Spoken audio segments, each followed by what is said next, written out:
In the previous lesson, we spent some time talking about the position of and the experience of the Russian Empire during the First World War.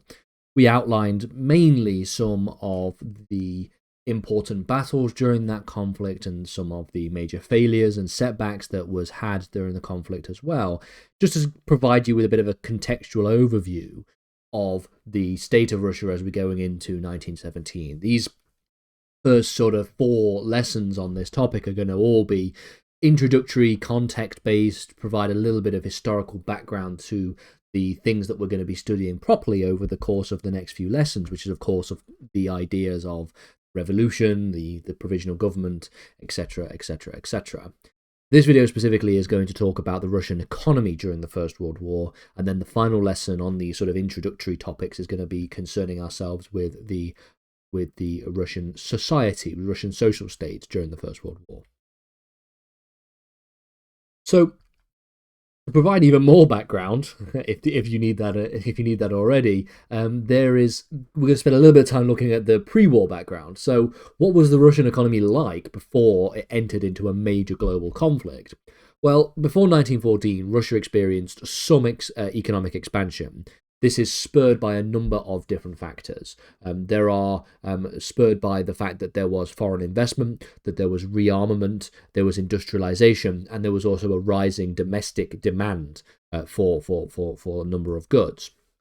So we can see that industrialization in the Russian Empire takes place at a later date than that of the rest of Western Europe. The Western countries like Great Britain, for example, industrialized in the sort of mid to late 1700s. It was really the mid to late 1800s that we see the major industrialization in the Russian economy compared to that of Great Britain and France, for example. But this was a growth in an economy that had deep structural weaknesses.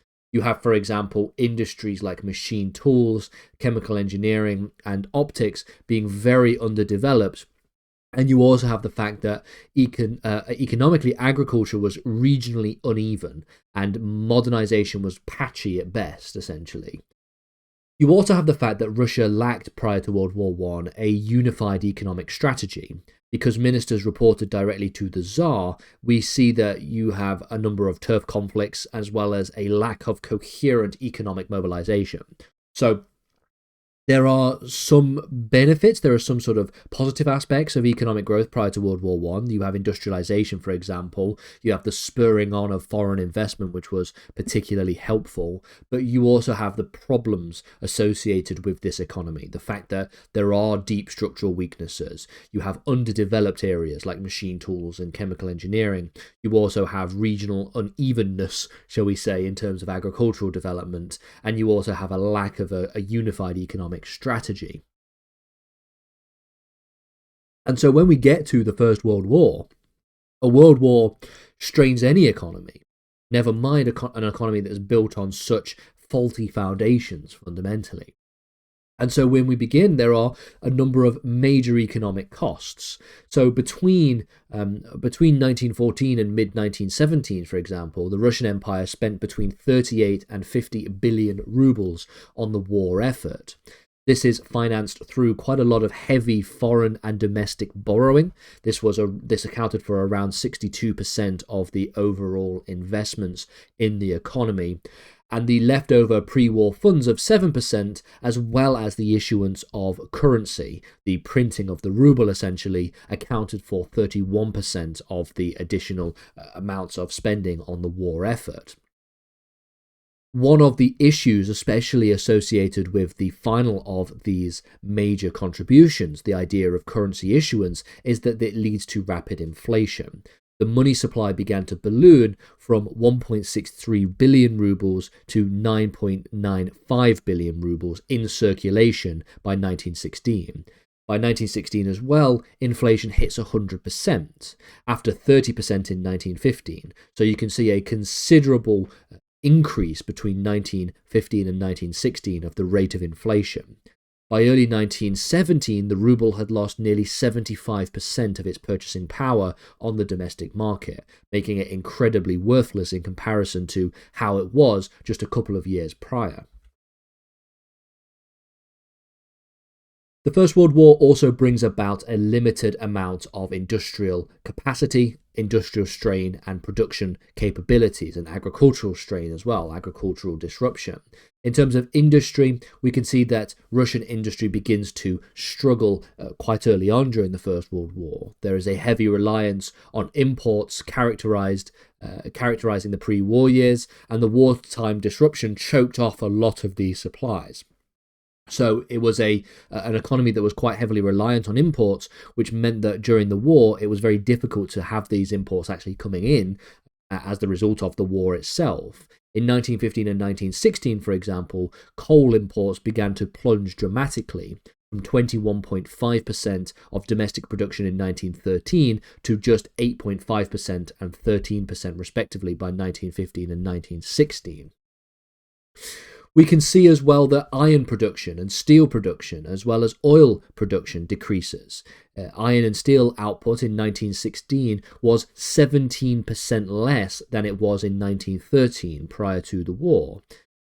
Even defence industries couldn't meet demand. By 1916, for example, factories produced only half the metal that was needed, and the rationing of metal began to become a necessity. The railway system as well, vital for shifting troops, materials and food, began to buckle under the pressure of the war effort, especially following the Great Retreats of 1915, and we start to then see factory relocations and mounting military demands overwhelming the capacity of these railway systems as well.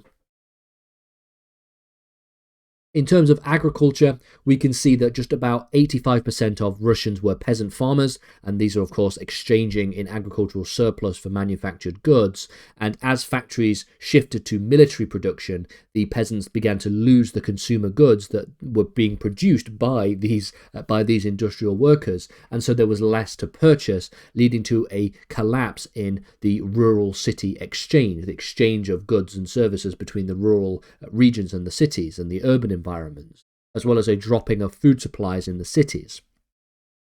Although agriculture initially held up, at least early on, the 1916 harvest hit 79.6% of the 1909 to 1913 average. So what this basically is suggesting is that the average between 1909 and 1913 was about 20% higher than that of the 1916 harvest. It only hit 79.6% of that previous harvest.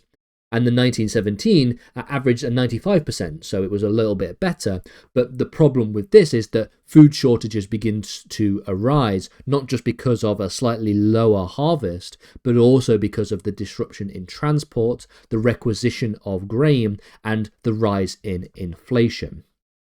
In Petrograd, for example, bread rations fell from 1.2 kilograms to 0.8 kilograms in the years 1916 to 1917, and Moscow would gain 1,500 fewer grain wagons per month than had been the case prior to that period. All of this leads to a sort of rural version of what is known as the scissors crisis, which begins to emerge. The rye prices rises by as much as 47%.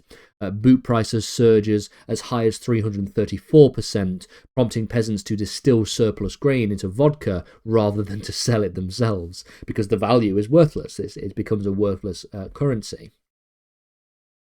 We then start to see, of course, as the result of all of these major economic problems, the collapse of the economy and the riots that ensue. By the winter of 1916 to 1917, the combination of food shortages, inflation, and logistical breakdowns begin to trigger urban riots and strikes. These, of course, take place as the result of bread riots. The announcing of bread rationing or further bread rationing then leads into the February Revolution. And we'll get to that in future lessons, of course. But for now, the next lesson is going to focus on the social state of Russia during this time period, during the First World War, and then we'll actually get into the content proper and explore the February Revolution in detail.